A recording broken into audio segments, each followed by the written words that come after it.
Earlier in December, we had a bishop here in St Paul's Cathedral talking about his latest book, as celebrities do, and I was responsible for chairing the session, so I thought I'd better read this beforehand. It only took a couple of hours. It's a fairly easy read, but an interesting one. The book imagines the interior life of some of the characters in the Christmas story, and my favourites were the ones who don't get much airtime in the Bible. Anna, the old widow who's been hanging around the temple for years and years waiting for God's child to appear, or Martha, who represents the peasant women in Bethlehem who would have helped Mary with the birth, or Joseph, who hovers between his love for Mary, his joy at discovering love late in his life, and yet his fear of betrayal. And then, of course, there's Herod, the rather ruthless political realist. The Bible stories don't usually deal in what goes on inside a person. The nearest we get to that is in some of the passages from the Psalms and also in the book of Jeremiah, and we find it too in the New Testament in some of the letters of St Paul, who is quite open at times about his own feelings of love, of hope, of frustration, of seeking after God, as he goes round on his missionary travels and journeys. Why is this important? Because the Christmas story is not just a set-piece ritual. It's not something we go through every year. It's something that we have to remember contains the stories of many different people, real people, people like us, people with their own hopes and fears and concerns, their own depressions and joys. All these things which at least we can perhaps acknowledge and, at the best, as Stephen Cottrell does in his book, begin to guess at what it was really like to have been them.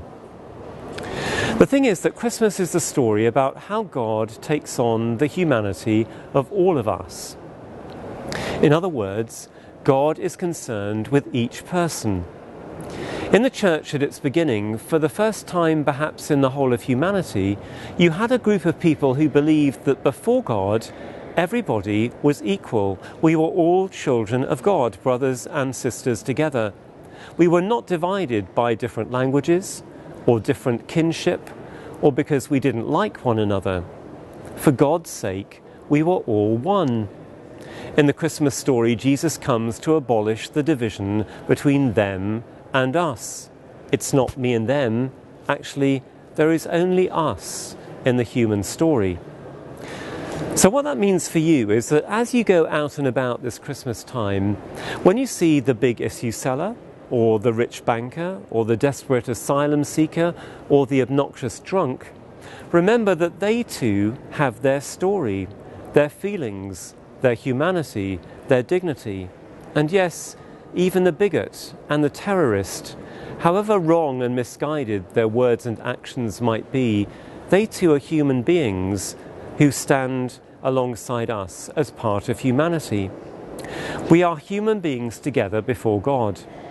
Just because we don't like someone doesn't stop God from loving them, and it needn't stop us from loving them either.